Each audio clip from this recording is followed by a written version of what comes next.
everybody. I'm Fernando Cardenas of the Pan-African League Umoja. Today is April 28th, 2024. Welcome to this third session of Mayibuye, a monthly internationalist and Pan-African program with historian and political activist Dr. Gerald Horne. Today's session will be dedicated to the legacy of a revolution of enslaved Africans in one of the richest colonies ever. A revolution that was carried out by those who would subsequently be referred to as the Black Jacobins and resulted in the foundation in 1804, of the first independent Black Republic. I am referring, of course, to the Haitian Revolution. This year marks the 220th anniversary of the independence of Haiti.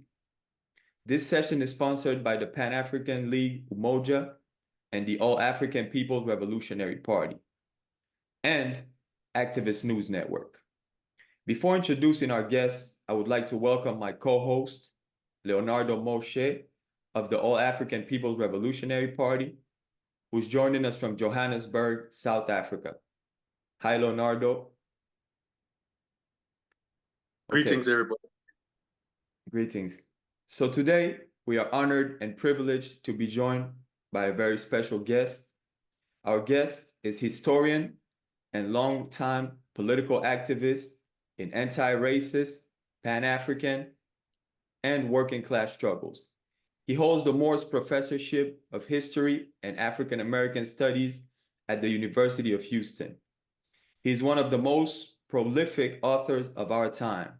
He has written over 40 books on a wide range of issues, including Black internationalism, the music and film industry, imperialism, class struggles, settler colonialism, and white supremacy.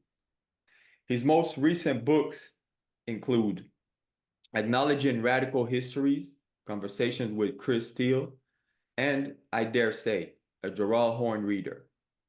His forthcoming book, which I believe will be published in July, but is already available for pre-order, is titled Armed Struggle, Panthers and Communists, Black Nationalists and Liberals in Southern California through the 60s and 70s.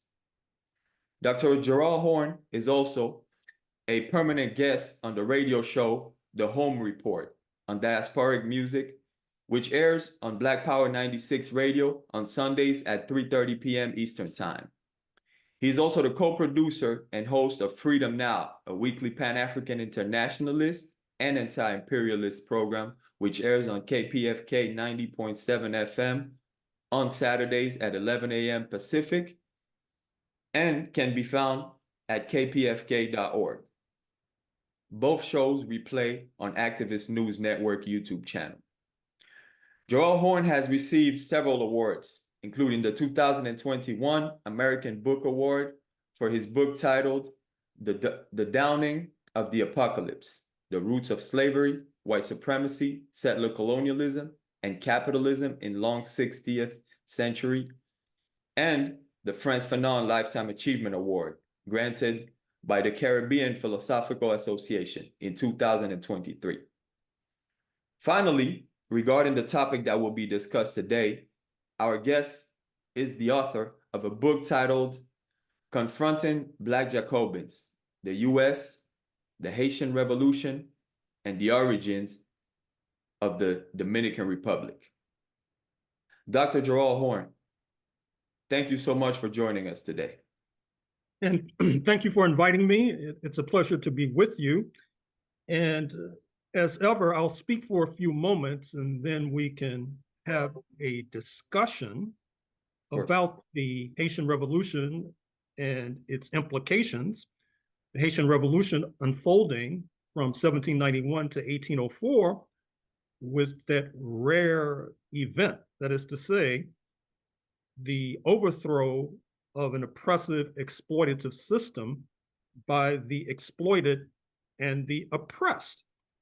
That is to say, it's also a Black revolution. It's also a revolution engineered by the unpaid sector of the working class, speaking of those we refer to as the enslaved.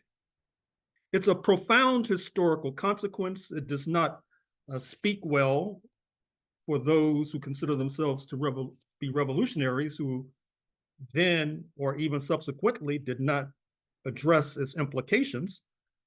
Fortunately, that lengthy list did not include the Trinidadian writer and activist, speaking of CLR James, Cyril Robert Lionel James, born in Trinidad and Tobago, 1901, passing away in 1989, whose book, The Black Jacobins, was one of the first and early books to address this profound development, being published in the 1930s, although I'm happy to say that since that time, there have been a number of books by scholars addressing the Haitian Revolution, a plethora of books. In fact, unfortunately, and this is a tendency, I'm afraid to say, of many of our folks in the friends in the activist community, oftentimes they don't keep up with the literature. It's like you don't want to consult a doctor or a lawyer who's not current with trends in their field, because they may come up with prescriptions and remedies that are behind the times. And I think that our friends who consider themselves revolutionary need to put themselves in a similar category. The Haitian Revolution also, as noted, was a victory for working class people all over the world, because what happens is that the Haitian Revolution engineers a general crisis of the entire slave system, which at that moment not only gripped most of the Americas, but also, I'm afraid to say, had been in place, if you look at the history of East Africa, in a good deal of West Asia.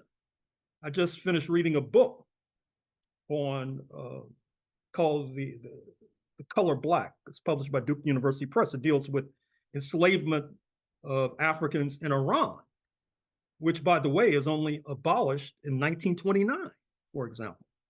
But it all starts with the Haitian Revolution. And then secondly, the Haitian Revolution, as my previous remarks suggest, was also a profound triumph and victory for all of us who have to sell our labor for a wage. That is to say, all working people. It's no accident that after the Haitian Revolution, you see an acceleration of the organizing of unions and the struggle for an 8-hour day and the rise of wages, because slavery acted as a depressant on wages generally. Just as if you, today, I think that some of our people who are in the working class are about to find out that artificial intelligence may serve as a depressant on their wages. And that was the mechanism whereby enslavement of Black people served as a depressant on wages of working class people generally. And so with the Haitian Revolution, the abolition of enslavement, you see the victory for working class people generally. And it's also a victory for Black people generally, particularly because for various reasons, Black people were disproportionately afflicted and impacted by enslavement, particularly when you have what I consider to be a slaveholders' counter-revolution in North America, leading to the formation of the United States of America, post-1776. This was a tremendous victory for enslavement. It's no accident, as historians like to say, that after the formation of the United States, you see the United States become the major purveyor of enslaved Africans to Cuba as early as the 1790s. I did an entire book about the role of U.S. enslavers and their purveying of enslaved Africans to Brazil, the largest market of all, the largest population to this very day of Black people west of, am I still on? Yes, yes. Oh, sorry, Yes, sorry about that. No West problem. of Nigeria. And In fact, this is one of the differences between my work and C.L.R. James's work, because James takes the traditional interpretation, which tends to group the Haitian Revolution with 1776 and 1789, the French Revolution, as being part of an age of revolution, where my work tends to see the Haitian Revolution as counter to 1776. And I speak of an age of revolution and an age of counter-revolution. And I think, if I must say so myself, that seeing the United States as the epicenter of counter-revolution does a better job at explaining U.S. policy today, with its overthrow of Gaddafi in Libya, the Grenadian Revolution in 1983, the war in Vietnam culminating in defeat in 1975, the war in Korean Peninsula culminating in a so-called truce in 1953. I could go on in this vein. I'm not sure of seeing the United States as being a torchbearer of revolution helps us to sort out what's going on today, and that should be a purpose of history. I mean, we don't study the past just for the past's sake.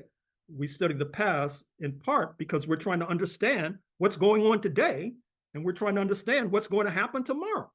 And so if you're seeing the United States as a torchbearer of revolution, I dare say that you will be misled with regard to understanding events going forward. Now, to return to the late 18th century, it's important to connect, my previous words notwithstanding, the Haitian Revolution to contemporaneous events. That is to say, what happens is that France, the colonial power on the west side of the island of Hispaniola, to use that archaic term, had gone into hock, had borrowed heavily in order to finance George Washington and his comrades to fight London, which was a blow against London. It was part of the intercolonial contradictions, the conflicts between London and Paris, which have been a major contradiction for centuries now. Although, as a footnote, pay careful and close attention to the gathering entente between France and the UK today, which is obviously a reflection of what's going on with regard to their conflict with Russia and China. It's also a reflection of what President Macron enunciated just this past week at his speech at the Sorbonne, where he warned against something that's already in place. That is to say that the European Union, including France and also a non-EU Britain, are running the risk of becoming a vassal state of the United States of America. I would say that that's already in motion, and I'm not even sure if it's possible to reverse it. But certainly the entente today between France and Britain is a reflection of contemporary global trends, just like when France supported the rebels against the British Empire in the late 18th century, they were striking a blow against their ancient antagonists, speaking of London.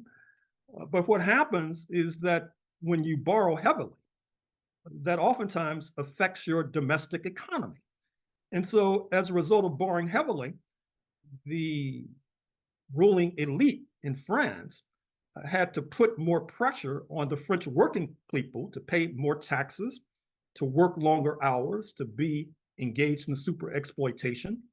And that ignites what is called the French Revolution, generally thought to have been ignited July 14th, 1789, today's Bastille Day. And that ignites the downfall of the monarchy.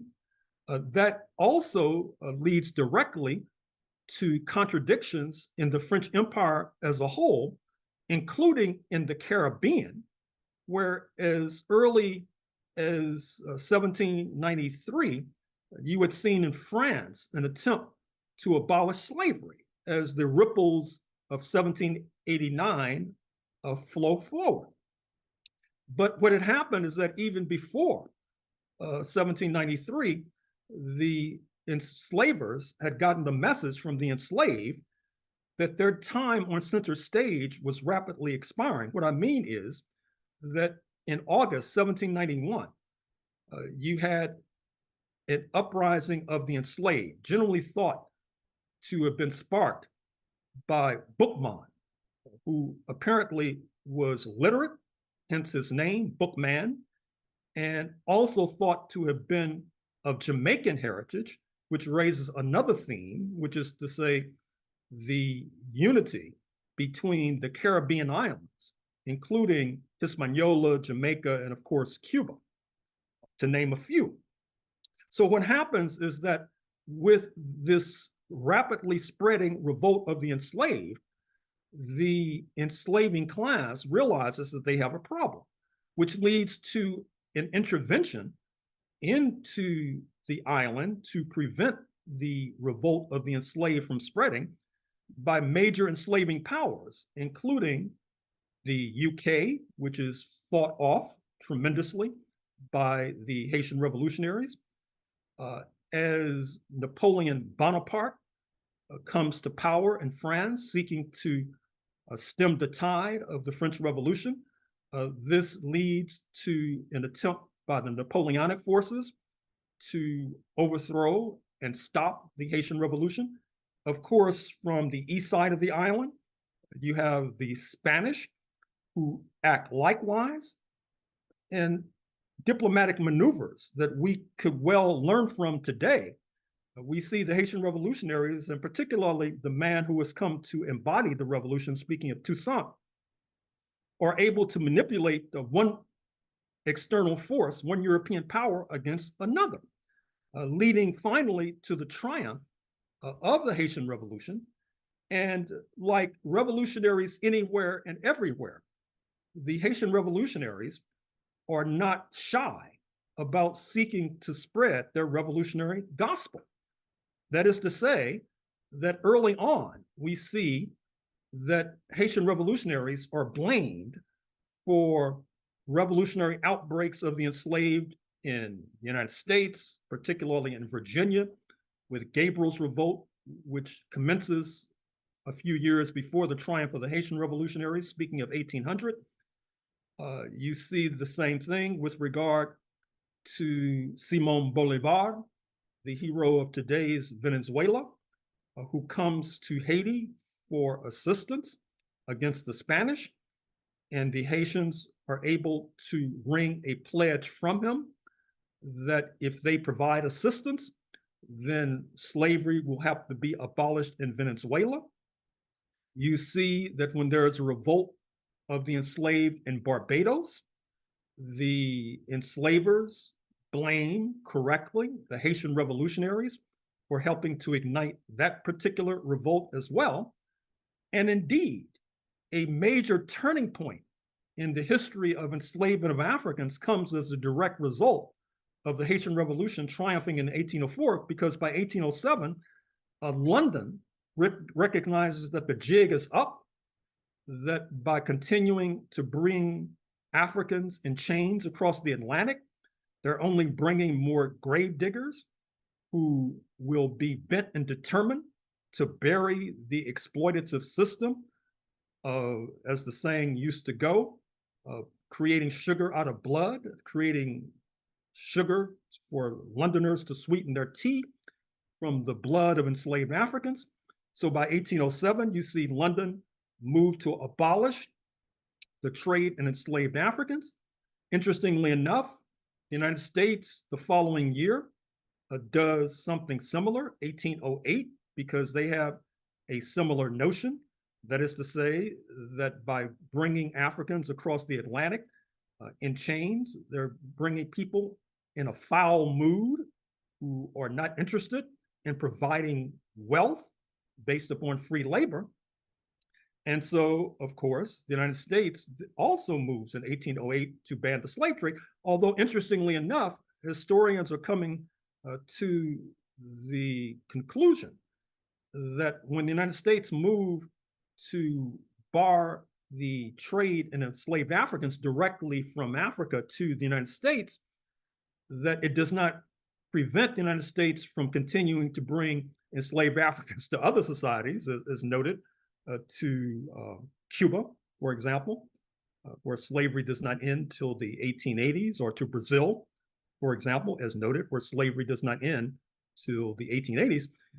But interestingly enough, what happens is that the United States then begins to try to breed enslaved Africans. That is to say, as to use the term, the polite term of contemporary historians, forced couplings of Black men and Black women, because the population of the enslaved in the United States continues to skyrocket. After the ban on the United States bringing enslaved Africans to the United States itself, and evidence is now emerging in a tidal wave with regard to this idea of breeding Africans the way that today you see racehorses being bred, or today the way you see prize bulls being bred. And of course, there's been speculation about the contemporary impact of these so-called forced couplings on relations between men and women in this country, in this society, to this very day. In any case, because of their revolutionary role, the Haitian revolutionaries came under tremendous pressure from the major powers. And that leads to a fateful decision in the 1820s by the revolutionaries to pay a kind of reparations to the former enslavers in France, which handicaps and cripples the Haitian economy, because the Haitians have to borrow to pay reparations to these French exploiters. And that means less funds for Haitians to spend on education, on healthcare, etc. Indeed, it may be possible to draw a straight line from that decision in the 1820s to what's happening in Haiti today in the 2020s, with the turmoil that I'm sure your audience is aware of. Having said that, it's also fair to say that despite the problems of the Haitian Revolution, it still stands as a North Star, as a lodestar for Black people, particularly in North America, who have to face the prospect of enslavement. Because what happens is that Black people flood into Haiti, where they feel minimally that despite the difficulties, they will not run the risk, at least, of being enslaved. Because what you need to realize about the system of enslavement, which goes back to my original point about how important the Haitian Revolution has been to Black people everywhere and anywhere, is that it's well known that when US ships sailed into foreign ports, oftentimes routinely, they would see a person, for example, in Bordeaux, walking down the street and snatch that person, put them on the ship, and the next thing you know, that person is toiling as an enslaved laborer in Louisiana or in Florida, for example. Likewise, it's well known that a so-called free Black person in New York or Philadelphia or Boston could be walking down the street and be snatched, and before you know it, they too could be an enslaved African. In fact, you may be familiar with the movie 12 Years a Slave, which stars an actor of Nigerian ancestry who plays Solomon Northup, who is a free Black person who is kidnapped in Washington, D.C. and taken to be an enslaved person in Louisiana. And in fact, as a footnote, after I published the book that was mentioned in the introduction about armed struggle in Southern California, my next book, probably published next year, will be on slavery in Washington, D.C. Because Washington, D.C., the so-called capital of the free world, the capital of republicanism, the capital of anti-monarchy, was also probably the leading slave trading city in the United States of America, perhaps second to New Orleans, for example. And there was slave trading, in fact, in front of the Capitol, this so-called Citadel of Liberty in the heart of Washington, D.C., for example. It still baffles and befuddles me how radical, self-proclaimed radicals could continue to speak, as many of them do, as the United States as a guarantor of so-called liberty, so-called democracy, even bourgeois democracy, when in fact, the United States historically was hell on earth for Black people, be they in New York, like Solomon Northup, or be they a person walking in the streets of London, or walking in the streets of Bordeaux, etc. And so what happens is that because of its role as an abolitionist power, that is to say, a power seeking to abolish slavery anywhere and everywhere, Haiti attracts the negative attention of the major powers, but it also attracts progressive forces, particularly progressive forces in London, which styled itself, in terms of the mass movement at least, as a citadel of abolition of slavery. And of course, the Haitian Revolution plays a role in the abolition of slavery in Mexico, which happens about a few years after the Haitians have to pay reparations to France. And that leads directly to the election of the first president in Mexico of African descent, speaking of Vicente Guerrero, who proceeds to abolish enslavement of Africans, which in any case was withering on the vine. But then that leads to a secession from Mexico of its northern province, known as Tejas or Texas, where I'm now sitting, where in a replay of 1776, you see the enslavers, such as Sam Houston and Stephen F. Austin and the other enslavers who ostentatiously affixed their names to major cities, such as I'm sitting here in Houston, Texas, named after a slave owner, rebel against abolition in Mexico and establish an independent state, the Republic of Texas, which then begins to challenge the United States as being a major enslaving force.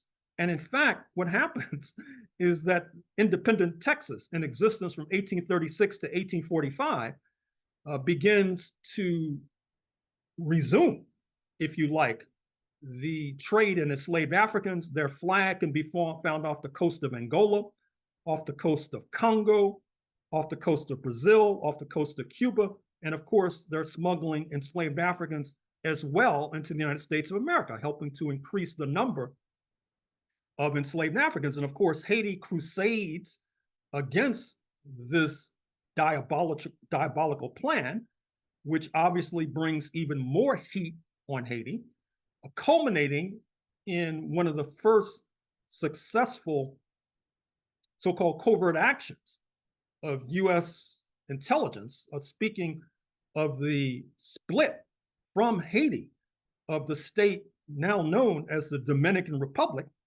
It secedes from Haiti because Haiti had taken over the entire island as early as the 1820s, but by the 1840s, the Dominican Republic, in league with the former colonizing power, speaking of Spain, in league with the enslaving power known as the United States of America, Dominican Republic secedes, and that plunges Haiti into substantial turmoil and conflict with the DR, with the Dominican Republic, which to a certain degree exists to this very day.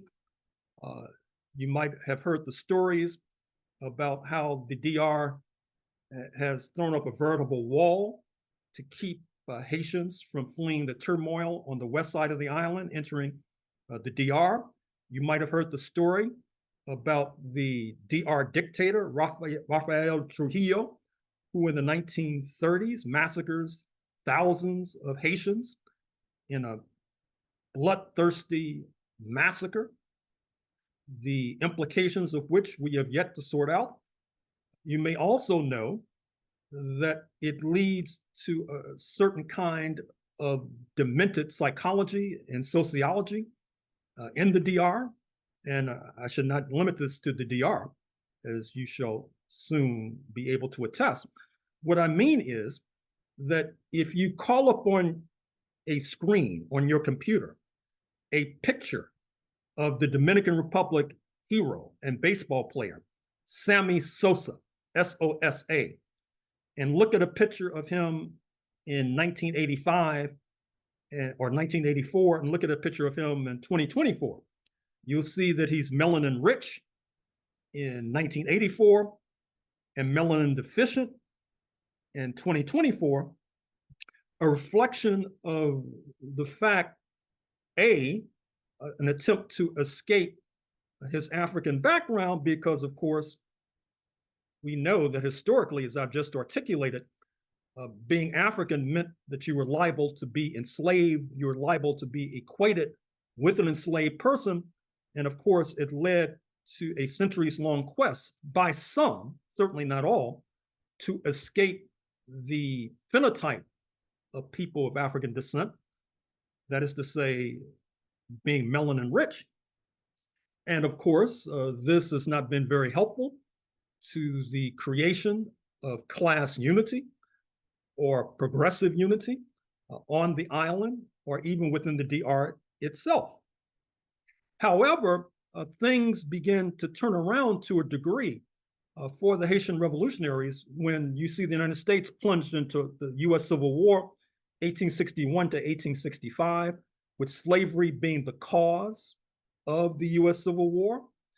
And what happens is that the United States finds that when it runs the risk, the US government in Washington, D.C., running the risk of being overthrown by the slave owners in the South, in South Carolina, North Carolina, Virginia, Texas, etc., they could not necessarily rely upon the British government for support.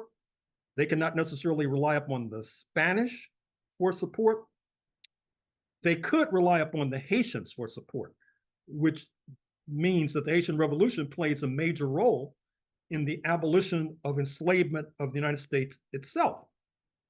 But alas, after slavery is abolished in the United States itself, the United States' new so-called non-slave government seeks to repay the favor by deporting all Black people in the United States to the DR, which, number one, would have been a blow against Black people in the United States, and number two, would have been a blow against Haiti because it would have augmented the population of the DR, which then, at that point, was smaller than the population of Haiti itself.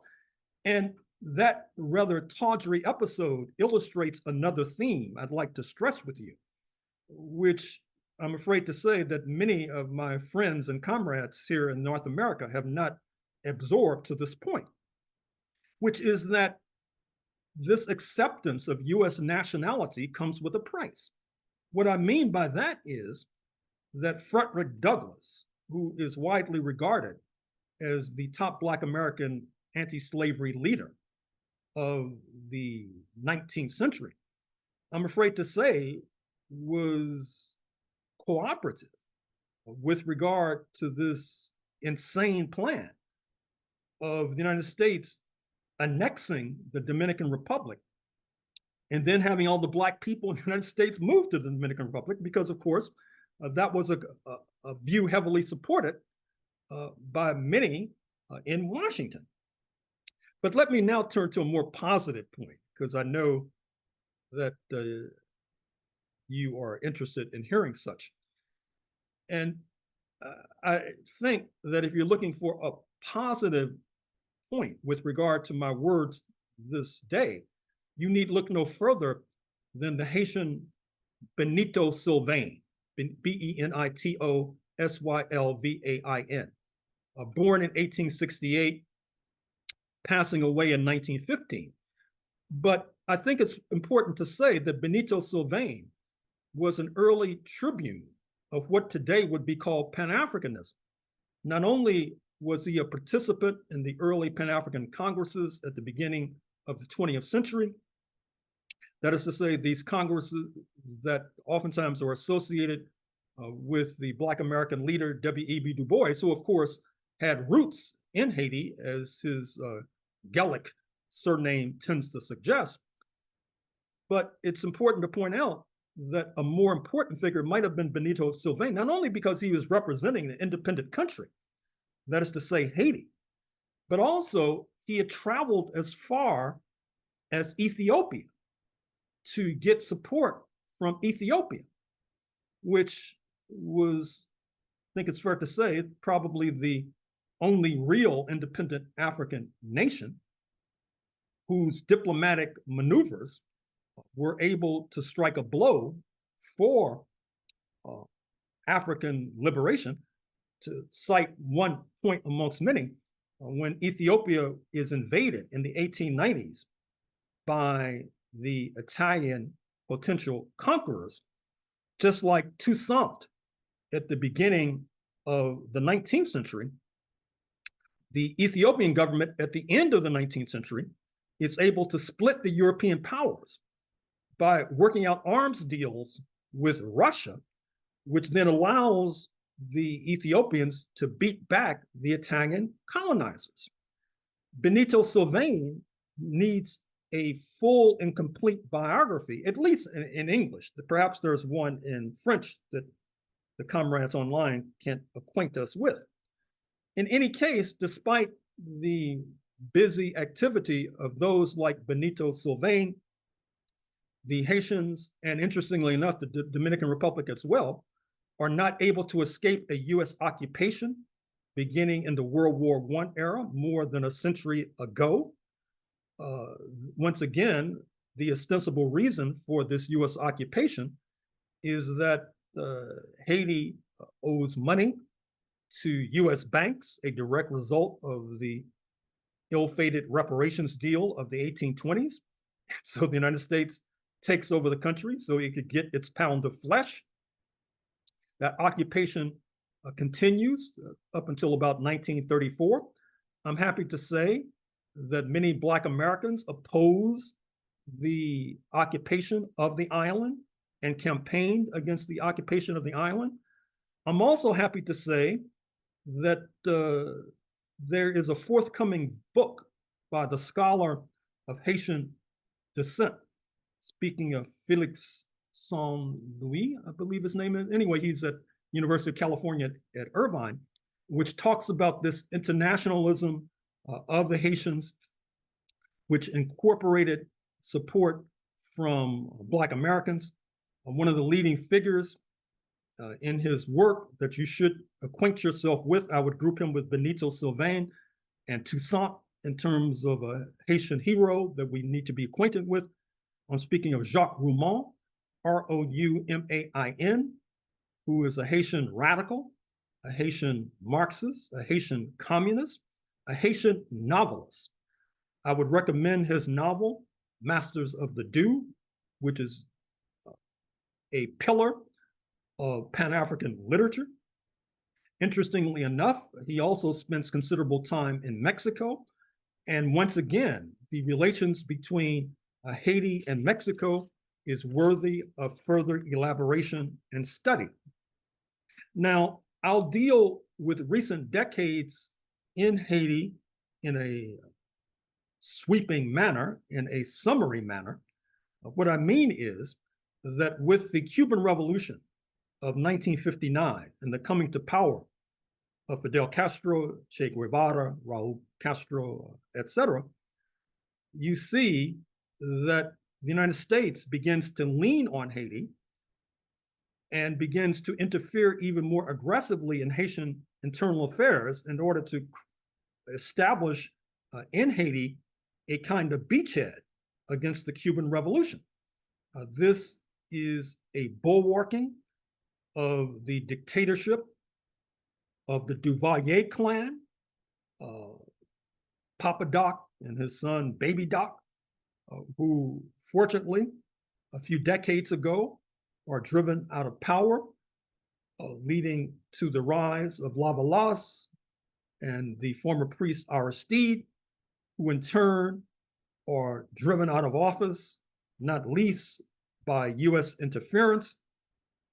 And of course, to bring it up to the moment, I'm sure you're familiar with what happened a few years ago when the president of Haiti, Moise, is assassinated in his bed. Many suspects, including a number of Colombian hitmen. In fact, the latest news is that, believe it or not, there have been stories, and perhaps one of our Haitian friends can comment on these stories, that suggest that even his wife, who was in bed with him as he was shot in his bed, may have been complicit in his death. I will not necessarily credit that story without more substantiation or more evidence, but certainly that gives an idea of the kind of turmoil that Haiti has been enduring. The latest news is, as you probably know, that a so-called transition council has been developed, which is supposedly determined to hold elections within 18 to 24 months. You probably know about the paramilitary organizations, oftentimes referred to as gangs, at least in the United States, who have more than a toehold in Haitian society. The idea from the so-called core group, speaking of United States, France, and Canada, all of whom over the decades have played a malignant role in Haitian internal affairs, which should discredit their playing a continuing role. But in any case, the former Prime Minister Ariel Henry, just before he was dislodged a few weeks ago, had gone to Kenya in pursuit of a plan to get Kenyan so-called peacekeeping troops to come to the island. Apparently, that plan is not dead. In fact, I read the other day that the West African state of Benin also may be chipping in with regard to so-called peacekeeping forces. Unfortunately and tragically, Haiti's experiences with peacekeeping forces, so-called, has not been positive, including, I'm afraid to say, from a country we tend to see as a friend, speaking of Brazil and Brazilian troops sent under the first administration of President Lula da Silva. In any case, I dare say that Haiti still merits and Haiti still merits and deserves our support. I have suggested that there be a double blow against counter-revolutionaries by promoting a prominent role in terms of resolving the Haitian conflict of our Cuban friends who have enormous experience in terms of resolving diplomatic disputes. Recall that it was the Cubans who helped to resolve the disputes internally in South Africa that led to the first elections there in 1994, which we're marking this week. I've also suggested that the Cuban forces be implicated in the dispute between Guyana and Venezuela over the oil-rich area of the Essequibo, which is now under Guyanese rule, but which Venezuela claims at least part of it should be part of their sovereign territory. And I think that involving the Cubans would be a blow against the core group. It would be a blow against the blockade of Cuba. It would tend to draw Cuba closer to the island, where already it supplies medics and supplies nurses and doctors.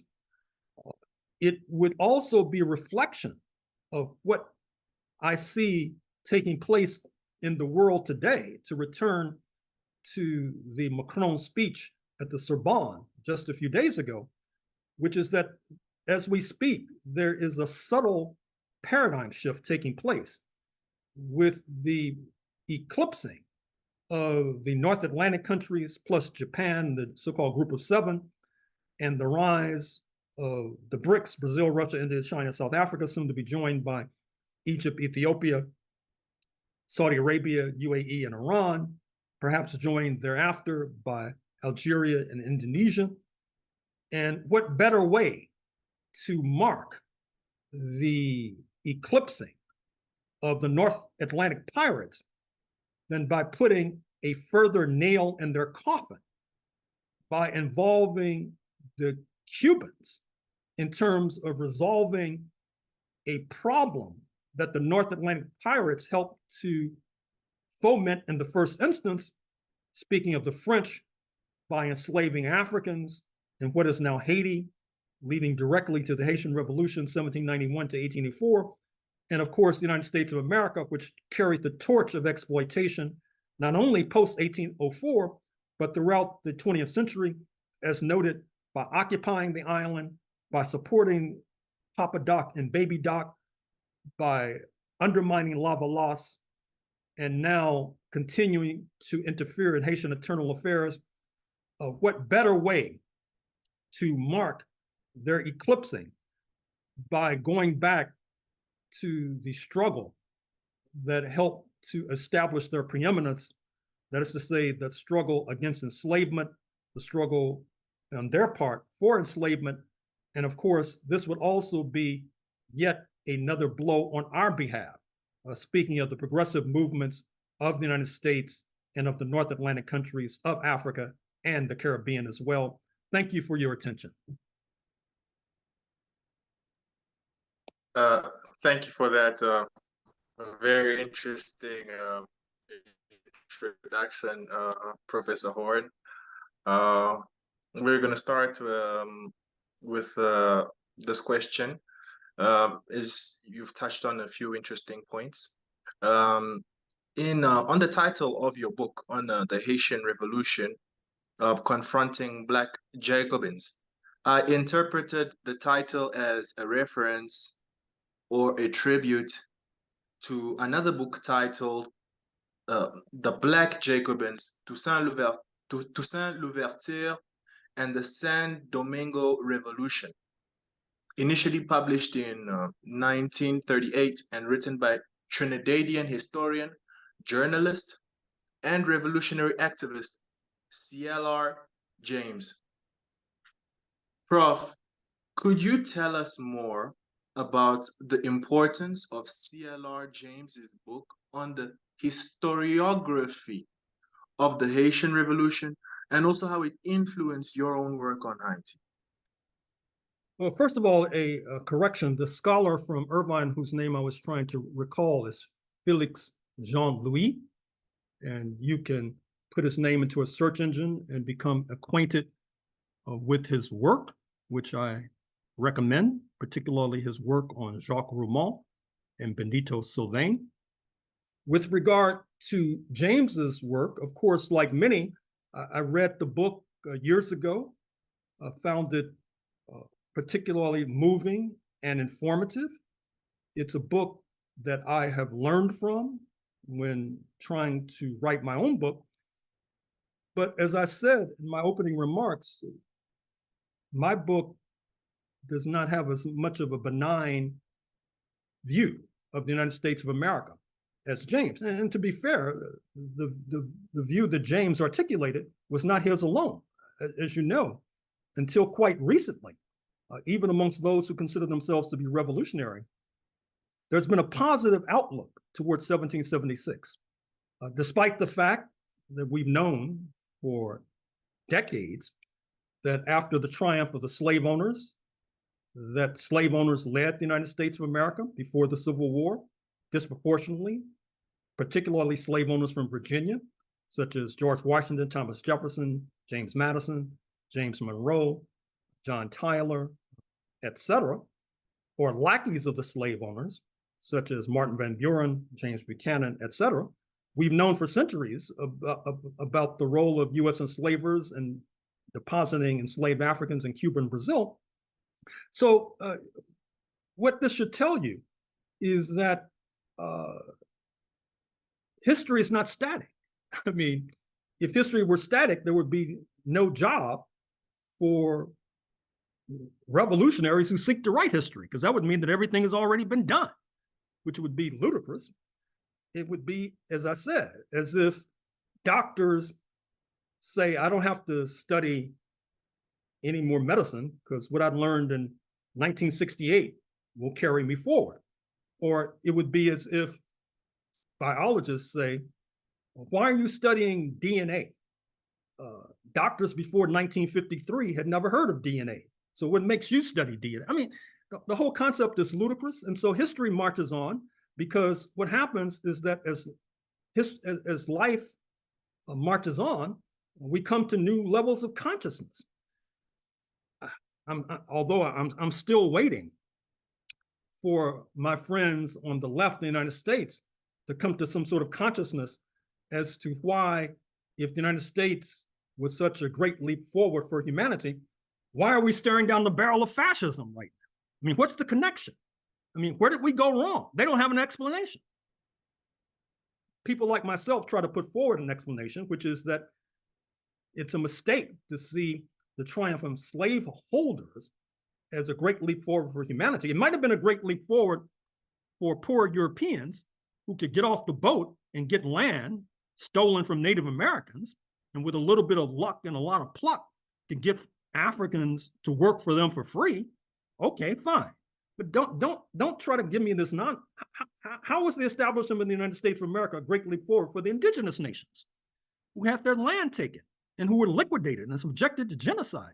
As a matter of fact, I think that sort of moral callousness helps to explain why there has oftentimes not been sufficient opposition to U.S. foreign policy.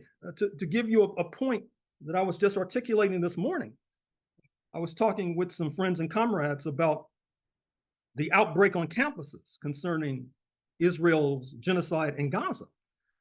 But what I find remarkable is that my generation has not done a good job of preparing these young people to confront what young people call settler colonialism in historic Palestine. Because the people on the left in the United States, believe it or not, generally speaking, do not refer to settler colonialism in North America. So how can you talk about settler colonialism over there when you're not looking at settler colonialism here?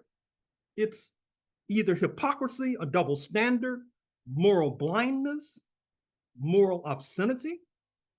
I could go on in this vein, but the point is that I tried to build upon, stand on the shoulders of C.L.R. James's work, Black Jacobins, because if I was just going to repeat what he said, it would be no point in writing the book, because why should I repeat what he's already said? I'm trying to go deeper based upon new archives, new research methodologies. I mean, for example, in terms of new research methodologies, with digitization, it's easier now to do research in newspapers.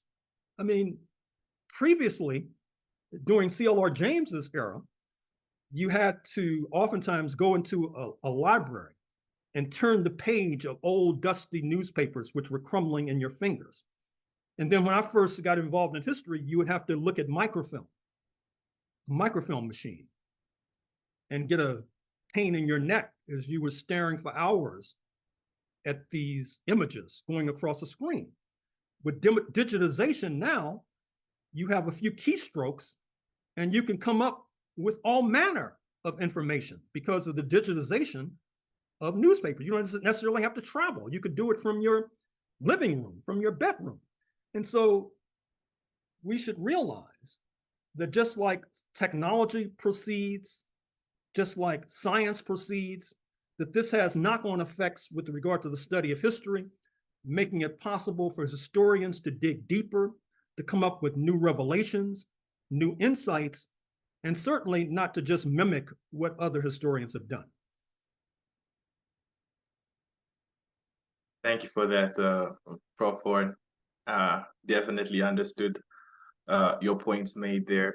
Dr. Horne, in your book, Confronting Black Jacobins, you also remind us that the Haitian Revolution was one of those rare, transformative social, political, and economic detonations, made all the more remarkable in that it took place in not only the richest and most productive colony of the French Empire, but of any empire. So, Before we delve into the origins and consequences of the Haitian Revolution, I was wondering if you could elaborate on the economic and geostrategic importance of Haiti, not only for European colonial powers, being France, Britain, or Spain, but also for the country that you refer to as the slave-holding republic, meaning the United States of America. So after the French and their allied European powers are defeated by Haiti, and it becomes evident as early as 1803, France decides to liquidate what it considers to be its interest in North America. Speaking of what is called in this country the Louisiana Purchase, that is to say, even though the Native Americans were the occupants of this territory, stretching from the Canadian border in the north to New Orleans in the south, alongst the Gulf of Mexico, stretching from the borders of Florida in the west to the eastern border of Texas in the west. This is a massive purchase that the United States is able to negotiate from France because it decides to cash in its chips because of the blow that it received in Haiti. This helps to double, if not quadruple, the landmass of the United States of America. I should also say that it's a blow against Black people in the United States of America because it's difficult at best to compare different versions of slavery.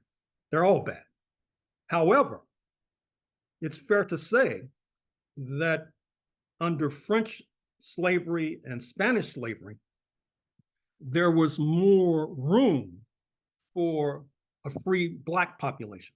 In fact, if you look at my book on the 16th century, which deals with the origins of European settlement in the Americas, what you'll find is that the Spanish in particular, who were captivated by religion and Catholicism, had a model of development and exploitation, which not only countenanced enslaved Africans, but also countenanced Black conquistadors if they were Catholic, for example.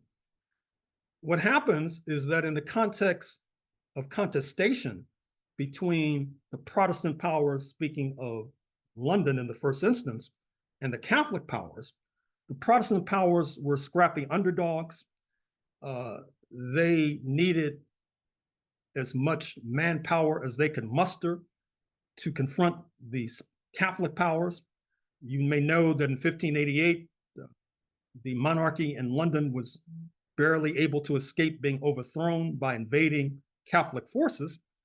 And so what happens is that this leads, in my estimation, to the construction of whiteness. That is to say, those who had been warring on the shores of Europe in what is now the British Isles in the first instance, speaking of English versus Irish, English versus Welsh, English versus Scots, even French Huguenots, that is to say, French Protestants being ousted from France as a result of religious conflict. Once they cross the Atlantic, they assume a new identity, which is whiteness, which of course bleeds into white supremacy. And so what happens is that when the French sell territory that they really don't own, as noted, it's really controlled by the Native Americans, but they sell it to the United States, which then is able to send in soldiers to rout the Native Americans and take them from their land. This is also a blow against the free Negro population, because under the Anglo rule, in particular the Anglo-American rule, there was lesser space for the free Black population, which is one of the reasons why you see the free Black population in particular begin to try to escape to Haiti in the 1820s, create Liberia approximately 200 years ago on the west coast of Africa and escape there. These are mostly free Negro populations. They're not necessarily enslaved populations, for example. They're ousting free Black populations. And so the triumph of the Haitian Revolution has that kind of geostrategic consequence, insofar as it leads directly to the expansion of the territory of the slaveholding republic, the United States of America.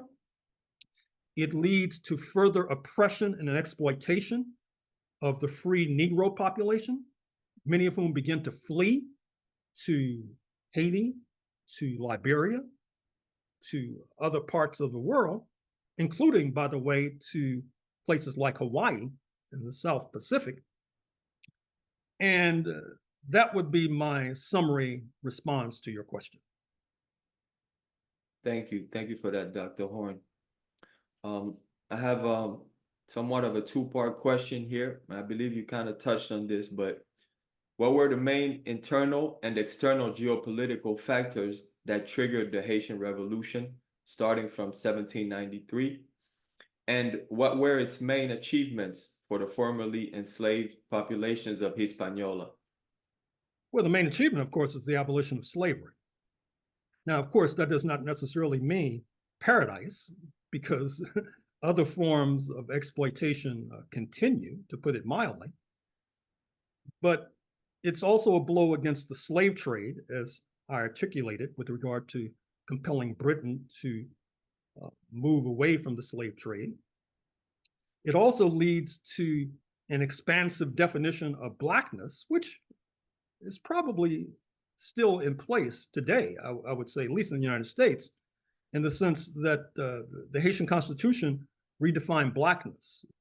They were trying to move away from what had existed for centuries, that is to say, the equation of Blackness with enslaved. And so even some who you would call, quote, white, unquote, in other parts of the world would be called Black in Haiti, because they were trying to elevate the concept of Blackness. Other points I've already referenced with regard to my preceding remarks. Yes. Okay, thank you. In your book, you also argue that the Haitian Revolution created a general crisis for the system of slavery that could only be resolved by its collapse.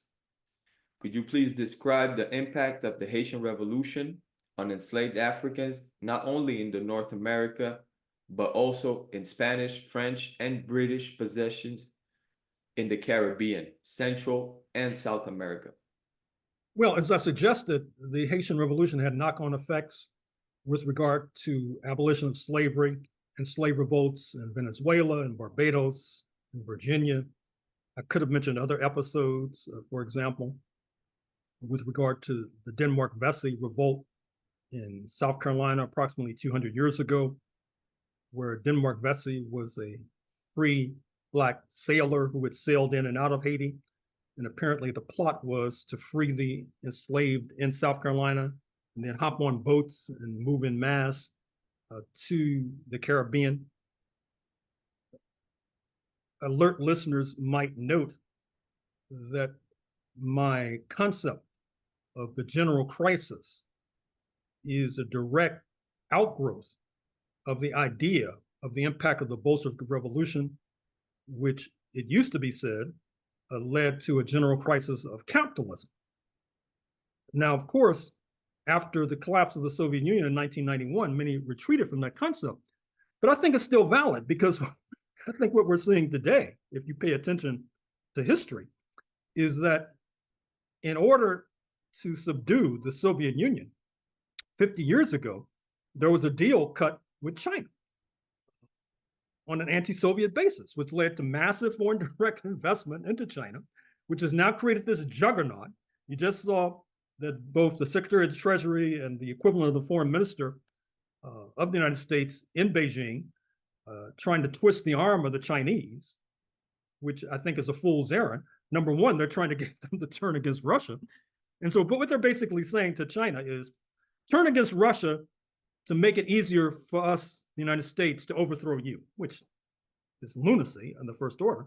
And then secondly, they're saying that China is engaged in overproduction, overcapacity. That is to say, US Tesla, which actually manufactures in China, can't keep up in terms of manufacturing electric vehicles with China. Neither can Volkswagen, neither can BMW, neither can Ford, I mean, these major corporations might not last for the rest of the decade. And so what we see is that unless other events intervene, which I cannot rule out, for example, the United States is now trying to build up India against China. And although they're a little nervous about India because of the Hindu chauvinism of the BJP ruling party, which polls suggest will triumph again in elections culminating in a few weeks. They're a little nervous about it, but they really don't see any alternative to it. And so we see that the crisis of capitalism continues. We also see that the Haitian Revolution ignited a crisis of enslavement. Once again, it was an elongated process.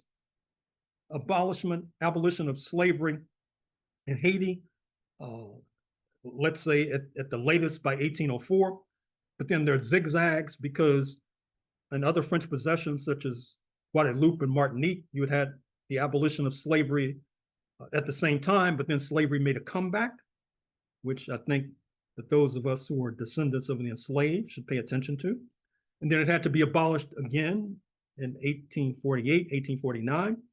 You had the abolition of slavery in Suriname, the former cash cow of the Dutch, by 1863, as noted, the abolition of enslavement in Cuba and Brazil by the 1880s.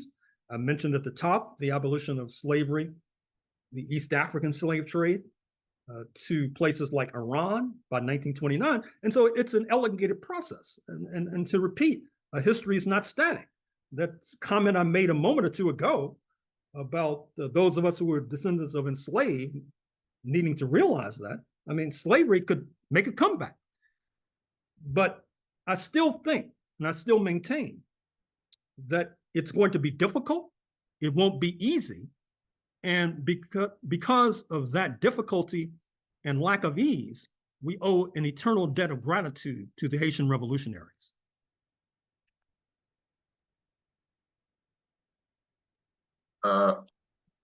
Thank you for that, Professor Horne.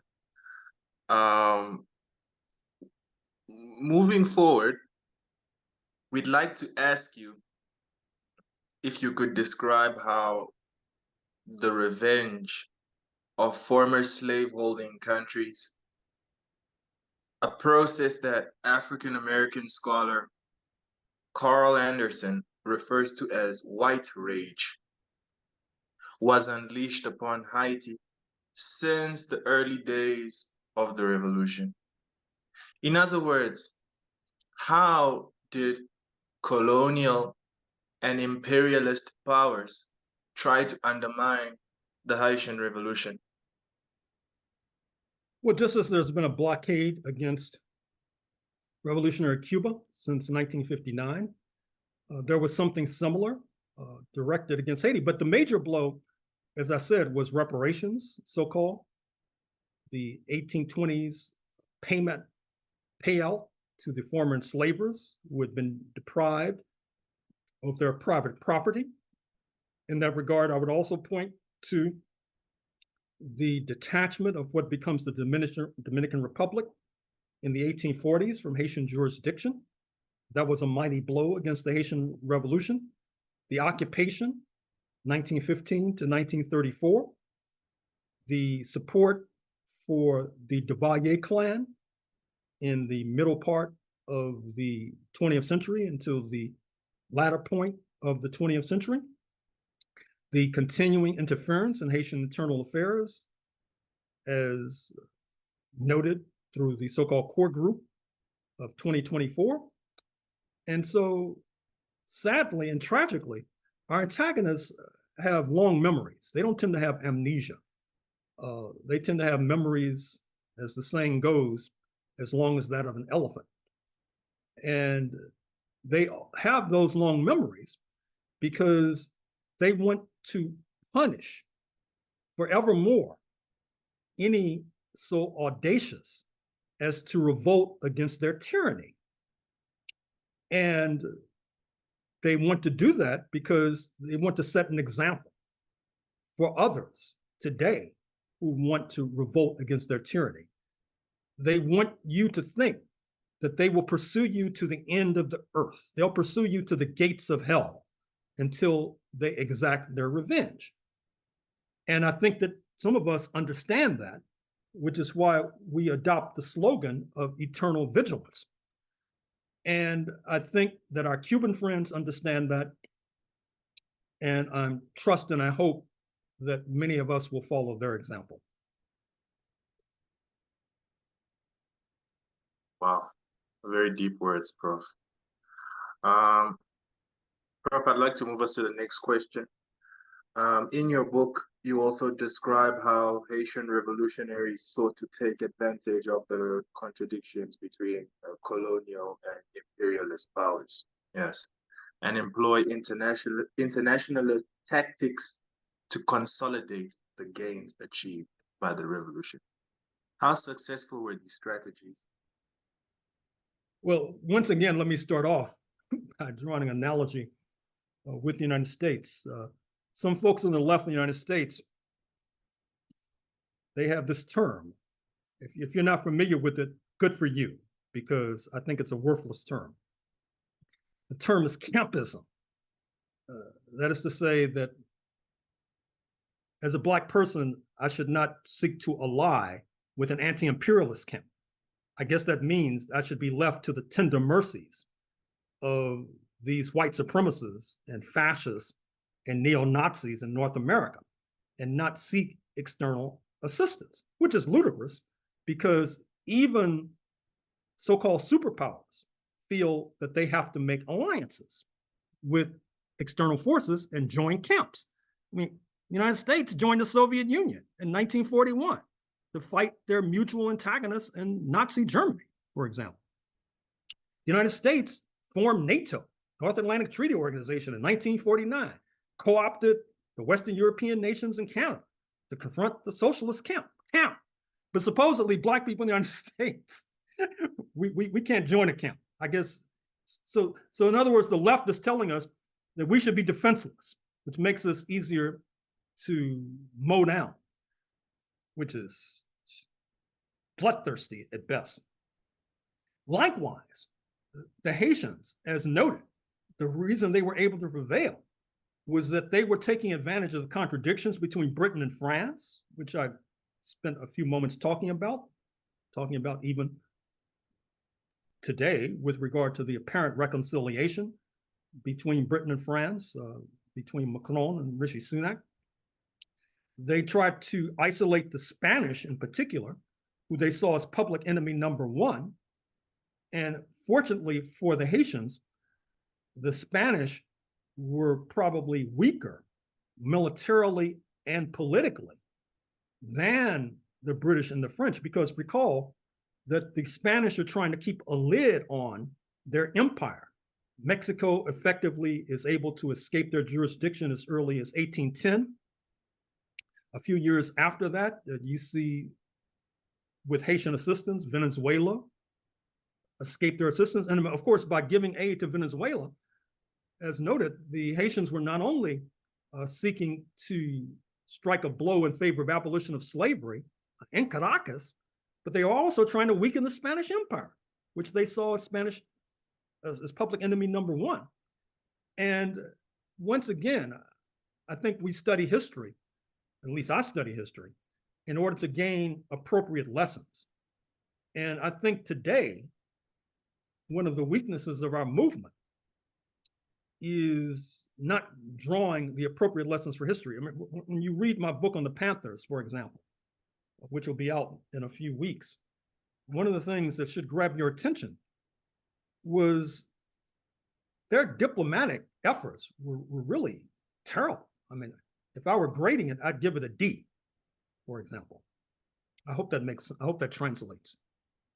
And I give them a poor grade, let's put it that way.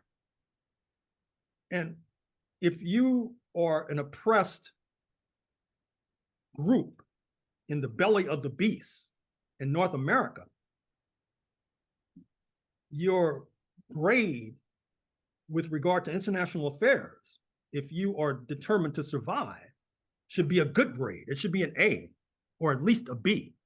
And so that's one of the lessons I take from the Haitian revolutionaries, is that a reason they were able to prevail and survive was because of their ability to maneuver amongst the great powers. I mean, keep in mind that at the time of slavery in what is now Haiti, there are only about 500,000 Africans there. There are only about 10 or 11 million there today. And so 10 or 11 million Haitians today. United States has a population of 330 million. France, about 60, 65 million. Britain, about the same. Federal Republic of Germany, about 82 million. And so just numerically, you see that the odds are weighed heavily against the Haitians. And so just as our antagonists have used divide and conquer against us, we have to use divide and conquer against them. I don't think I have to recite the litany of how they use divide and conquer against us. I mean, that would take me the next 24 hours to detail, and I would only scratch the surface. Thank you, Dr. Horne. Now we'd like to turn to the so-called identity politics of the Haitian Revolution. In confronting the Black Jacobins, you argue that, quote, by 1804, Haiti was moving constitutionally towards a radically new concept of citizenship, that only those denoted as Black could be citizens, revalorizing what had been stigmatized, yet Black was confined expensively, unlike white, to mean those that rejected both France and slavery, meaning that even a white could be defined as Black as long as he or she repudiated the logic of racial slavery that intended that only whites should rule and Africans should serve, end of quote. In your work, you've also emphasized that class dimension of the Haitian Revolution, which, as you've pointed out on several occasions, was carried out by unpaid workers. Hence the question, do you think that a thorough study of the Haitian Revolution would help our so-called friends on the left overcome what you've called left-wing white nationalism? Well, first of all, let me begin this response the way I've begun other responses. I mentioned a moment or two ago how I think that the courageous young people who are tying up campuses in the United States as we speak over the question of genocide in Gaza, that unfortunately their elders have not done a good job in previous generations, for example, of articulating a concept of settler colonialism, which would allow illumination, not only of settler colonialism in historic Palestine, but also in North America, also in Canada, for example. Likewise, you mentioned this term identity politics. It's interesting. I've never heard anybody in the United States, perhaps worldwide, use that intended insulting descriptor, identity politics, to apply to Israel, a state based upon a narrow, exclusivist, ethno-religious identity. So if your concepts are not fungible, if they're not transferable across borders, you need to think about whether that concept is valid. And that's what I would say with regard to this absurd concept known as identity politics, which oftentimes is really just used to try to destabilize Black movements without an understanding that in many parts of the world, certainly in the United States, Black movements, their roots are based ultimately on a commonality of being descendant from the exploited, a commonality of being descended from the unpaid sector of the working class. One of the points that I'm making in my Panther book is that I think it's long past time for people who consider themselves to be revolutionaries to acknowledge that whether we like it or not, the interests of the unpaid sector of the working class and the wage sector of the working class historically was not always the same. If that's one of the reasons why the unpaid sector of the working class was always aligning with the antagonists of the United States of America, be it Native Americans, be it invading British, being Haitian revolutionaries, etc. The wage sector of the working class was not necessarily engaged in that kind of solidarity.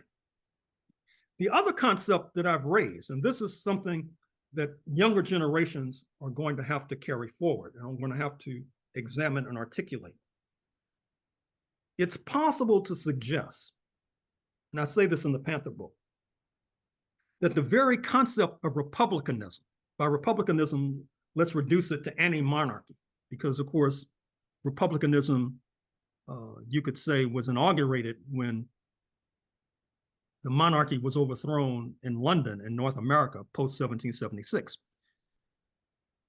It's possible to suggest, at least in North America, perhaps elsewhere, that republicanism was structurally determined not to allow the entrance of those not of European descent, speaking of the indigenous and the Africans in the first instance, which is one of the reasons we've had such a hard time on these shores, because republicanism, I'm suggesting, was likely constructed in such a manner as to only admit those of European descent across class lines, leading to class collaboration, another relatively unexamined concept amongst our left-wing friends, the left-wing white nationalists, to use another phrase.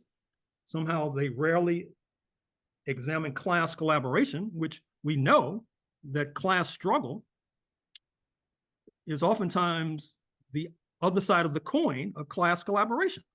I mean, to put it in terms that our religionists can understand, you just can't talk about heaven without talking about hell. I mean, come on. Just act like everything is class struggle and class collaboration does not exist is ridiculous. And it may help to explain why, as we speak, we're staring down the barrel of fascism. There's this tendency on the left. If you would read some of these people on the left in the United States, you'd wonder how Trump ever got elected. I mean, he got 76 million votes in 2020. But our friends on the left, you can't say it's the descendants of the settlers in rural areas. That's awful. You can't say that. You can't say it's the descendants of the settlers in the working class. That's awful. The book.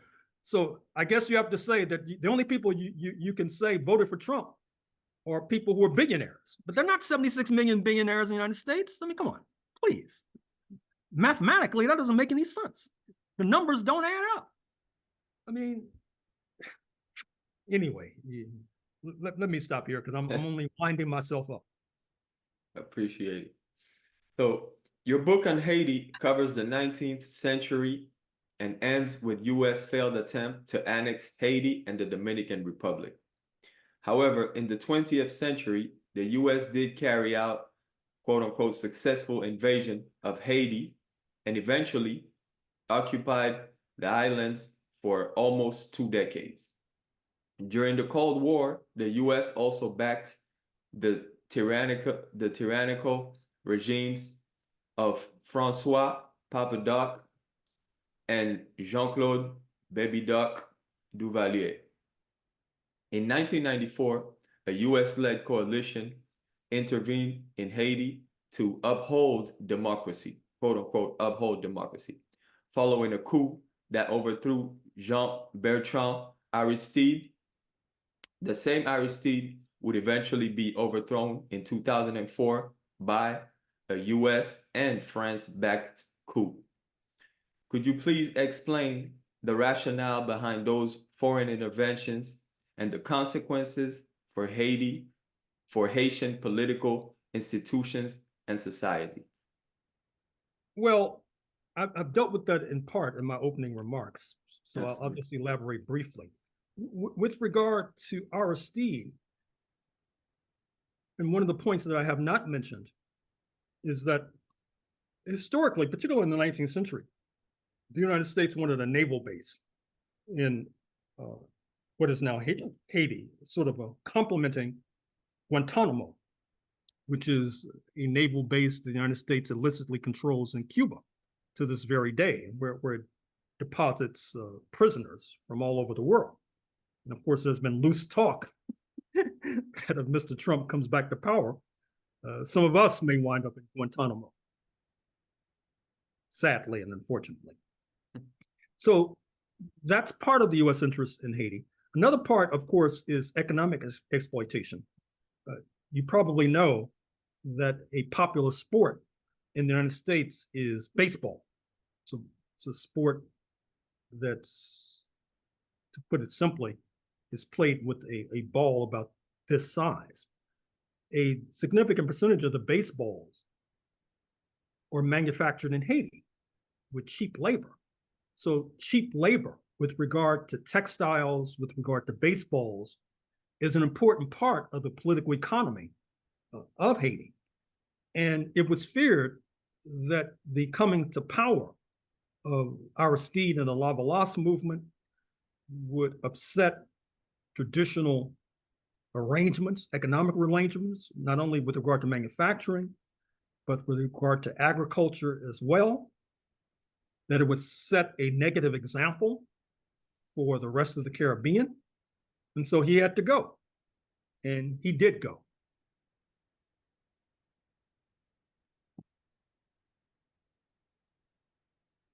Prof,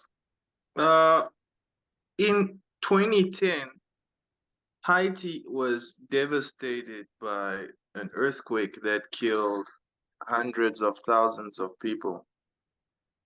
In confronting Black Jacobins, you suggest that the earthquake brought another kind of occupation. Could you explain how that new type of occupation materialized? Well, earthquakes, needless to say, are quite devastating. I mean, I don't know how many of you have experienced them. Perhaps you have read about the San Francisco earthquake of 1905, which devastated that West Coast city, or the devastation caused by an earthquake in Los Angeles a few decades ago, the earthquake in Taiwan just a few weeks ago. You might have seen the devastation it caused on that island.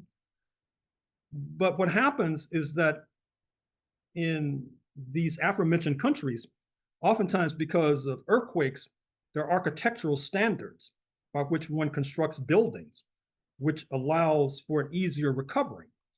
Haiti, because of underdevelopment, did not benefit from that sort of modernity, which meant that the earthquake was particularly devastating, was particularly harmful. You probably are familiar with this concept of disaster capitalism, which comes from this notion that when disasters take place, such as Hurricane Katrina in New Orleans, 2015, that it can open the door for enhanced exploitation as helter-skelter recovery takes place. It can accelerate out-migration, which it did in Haiti, 2010, leading to the enhanced exploitation of Haitian migrant workers, many of whom fled to the United States, many of whom wind up in South America. There's a substantial Haitian population in Brazil, in Chile, for example, just to name a few. Substantial Haitian population in Mexico as we speak. And oftentimes what happens with regard to these so-called natural disasters like earthquakes is that the out-migration ensnares some of the most energetic and hardworking folk who are sufficiently audacious and sufficiently talented to be able to escape and establish a new life somewhere else. And so the Haitian earthquake also opened the door for further inroads by the Clinton Foundation of former US President Bill Clinton and the brother of Hillary Rodham Clinton, for example, and other such piratical elements.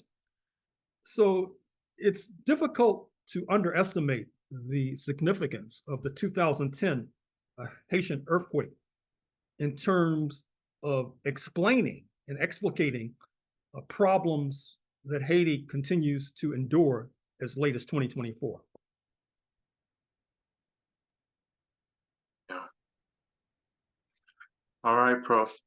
Now we would like to talk about political and social developments in Haiti over the past few years. In July 2021, President Jovenel Moïse was assassinated. And as a response to the increasing violence and political instability, the subsequent government led by Prime Minister Ariel Henry, who actually resigned a few days ago, has been advocating for an international intervention, including the deployment of Kenyan police forces. Can you talk about the roles that the so-called quote-unquote gangs, local political and civil society actors, regional and international organizations such as Caribbean Community, CARICOM, or the Community of Latin American and Caribbean States, CELAC, the UN, but also external powers, France, US, and Canada, have played in the current crisis of Haiti? First of all, correction, the Hurricane Katrina was 2005, not 2015. Second of all, I've spoken to this to a degree, the role of the core group, the Kenyan troops, the Benin troops, for example, US, France, Canada. Recall that I recommended a more enhanced role for the Cuban forces who have experience diplomatically. You should also know that dispatching so-called peacekeeping forces or police forces can be quite profitable, because what happens is that the US and its allies subsidize it, and then the money goes to, say, the Kenyan treasury or to the Benin treasury, which then allows for sticky fingers and a grift so that certain bureaucrats can put money in their pockets, for example. So it's not an ideal solution. These Caribbean countries are under enormous pressure. I mean, Barbados is a country of 330,000 people, for example. And Prime Minister Mayibuye is trying to establish a profile on the international stage, particularly with regard to climate change and global heating, because as you know, the small island states like Barbados are in jeopardy in this century because of the rising of the oceans. But it's unclear to me if CARICOM, assuming that they have good intentions, can really stand up to the major powers. Already, Jamaica is under pressure because it's trying to establish a relationship with China. China built a north-south highway in Jamaica, which the regime in Kingston, of course, applauds, but there are those who feel that that gives China a foothold in the US backyard. And of course, Cuba and China are trying to reestablish even more positive relations, which is another rationale for tightening the blockade against Cuba. So it's a very difficult political situation that we face with regard to Haiti. But we faced difficult political situations before and have been able to overcome. And I think we're able to overcome them as long as we have a sound analysis, and as long as we're operating diplomatically and tactfully and not subjectively, which brings me to the question of the so-called paramilitary forces or gangs. I try to take my lead to the extent possible from folks on the ground in Haiti and from the solidarity movement on these shores. With regard to the solidarity movement on these shores, there's a split with regard to the efficacy of the paramilitaries. There are those who see them as a positive force, and others adamantly argue to the contrary. If you were to press me, I would associate myself with the latter camp, but being a diplomat, I'm not going to pronounce at length on that question right now, at least. And it does seem that on the ground in Haiti, I'm not sure if there's mass support for the paramilitary forces. They are viewed by some of the more astute forces as a force that's organically arisen to fill a vacuum caused by the collapse of governing institutions, and having acquaintance with paramilitary forces in the United States of America and so-called gangs in the United States of America. In fact, that's one of the topics I address in my Panther book. And I address this in the context of doing analysis of the lumpen forces as well, which I think we all need a better analysis of lumpen forces, which have arisen tremendously in recent decades and probably will continue to arise. We're in the midst of this phenomenon. And as I said, I have an analysis in my Panther book, which I will direct your attention to. But I'll just stop there and just say that analyzing these paramilitary forces is a very complicated process, made all the more difficult by the necessity of an outsider, a non-Haitian like myself, to be modest and humble with regard to making pronouncements on this country, which we all owe a debt of gratitude towards. Thank you, Dr. Horne. We have two more questions, if that's okay with you. In recent interviews, you've been advocating for Cuba mediation as a potential way out of the current crisis. Yeah, you also mentioned that in the introduction. But how would Cuba intervene effectively in a country where Uncle Sam has been wielding so much influence for so long? Well, that's a $64 question. I mean, as I said, it's not going to be easy. I mean, look, the blockade against Cuba has lasted for 6 decades or more. And so here I am suggesting that they somehow be involved in a mediation process or a diplomatic process in one of its neighbors. But to quote that ancient proverb, a trip of 1,000 miles begins with one step.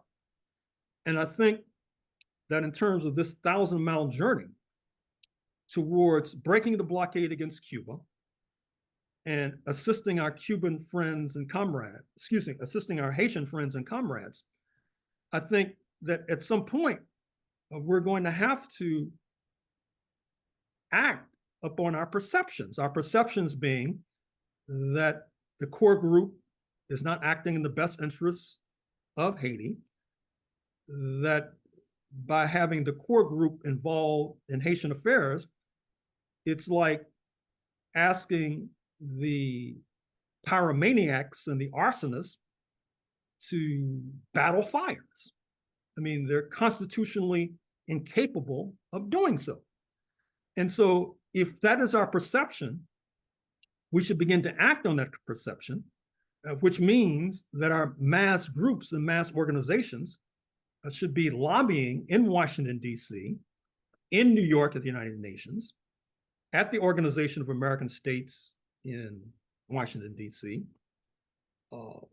in Venezuela, in Brazil, in Mexico, that is to say, in those states that might be prone to lend an ear with regard to what we feel should be a blow against the double blockade, because as I see it, there's been a blockade against Haiti for centuries. There's been a blockade against Cuba for decades. And I think that at some point, particularly since they're neighbors, Cuba and Puerto Rico are oftentimes spoken of as two wings of the same bird. You could say the same thing for Cuba and Haiti, particularly the revolutionary processes, that they're two wings of the same bird. And likewise, if we're going to gain altitude with regard to ending the suffocation of these two revolutionary processes, at a certain point, we're going to have to link their fates, because their fates are linked in any case. Okay. I appreciate your answer. In your book on Haiti, Confronting Black Jacobins, you argue that despite the long periods of occupation and destabilization by foreign powers, quote, the spirit of Black Jacobins has yet to be quelled, not least since the revolutionary example of Haiti spread throughout the Americas and created a general crisis of the slave system that could only be resolved, thankfully, with its collapse. As a result, Africans in particular and international working class in general owe a massive debt of gratitude to the Black Jacobins of Hispaniola. End of quote. So as a final question, we would like to ask you how, as Africans, we can contribute to repaying at least part of the massive debt we owe to the Black Jacobins of Hispaniola. In other words, how do we carry on Haiti's example of Black internationalism today? Well, I think we carry it on by reference to what I just said a moment or two ago. There is a Haitian solidarity movement in this country. They're not difficult to find. They're not underground. We should be liaising with these solidarity committees.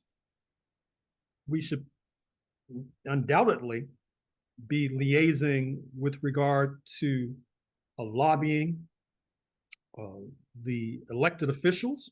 I know that I'm speaking to people in France, for example. You need to be lobbying your deputies, your elected officials, with regard to their policy concerning Haiti.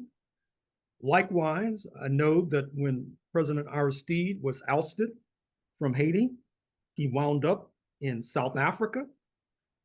I take it that I recall, in fact, that in 2004, when Haiti was marking the 200th anniversary of the triumph of the revolution, you had President Thabo Mbeki, who came to Haiti, if I'm not mistaken, because I take it that in Pretoria, there was a recognition of the importance of Haiti for the fate and destiny of Black people all over the world, including South Africa. South Africa, as you know, has had a downturn in relations with the United States of America, which is something we're going to have to pay attention to, because it could potentially be catastrophic, not only for South Africa, for the continent as a whole. But I think that bespeaks of why it would be in the interest of the foreign ministry in South Africa to become more energetic in terms of resolving the crisis in Haiti, because, as I said a moment or two ago, when the Haitian revolutionaries decided to support the forces in Caracas who were trying to overthrow the Spanish, they recognized that it was in their interest to do so, because the Spanish were breathing down their necks. And so weakening the Spanish was seen as enlightened self-interest. And likewise, as the North Atlantic countries endure this paradigm shift where their pre-existing hegemony continues to dissipate, a beast oftentimes is most dangerous when it's cornered. And the beast of imperialism increasingly is cornered, which means it's becoming ever more dangerous, which means it's in the interest of those who can be consumed by that beast, such as our friends in South Africa, or perhaps even playing the contradictions between France and the United States, because of course, there are contradictions between France and the United States. That's the import of the events in Niger post July 2023, when France was being ousted. The United States was rather quiet because it thought it could benefit from France's ouster. But then, of course, just last week, the United States was ousted, or that's the import of what happens in the late 1950s when France is fighting in Algeria, and the United States thinks it could benefit from France being ousted from Algeria. So it decides to come out and castigate the French colonial war in Algeria, not because it's a progressive force, but because it wants to undermine France. So once again, I think that we can only be intelligent and effective in our political efforts to the extent that we're knowledgeable, to the extent that we're informed, and to the extent that we're energetic, and to the extent that we're organizing. Okay, we appreciate your time, Dr. Horne. These are all the questions we have for today. Is there anything you wanted to add before we close out the session? Well, I see in the chat there is information about different solidarity groups. Black Alliance for Peace is mentioned. You're probably familiar with Professor Jemima Pierre, Haitian ancestry, who's been all over the media speaking with regard to this crisis. She's a solidarity activist, can be reached care of the University of British Columbia in Vancouver. And so what about the discussion on reparation? I talked about reparations. You mean, Arnold Mensah, perhaps you can explain what you mean by that. Mm-hmm.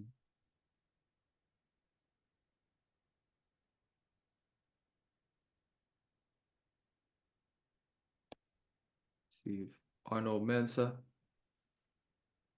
could you be more specific with the question?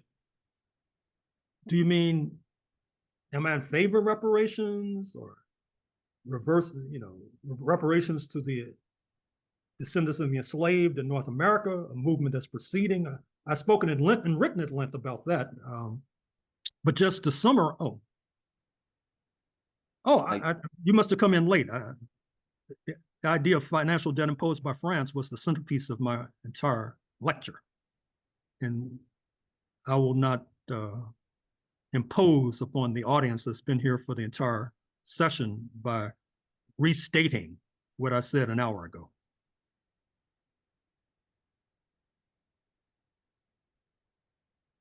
Okay.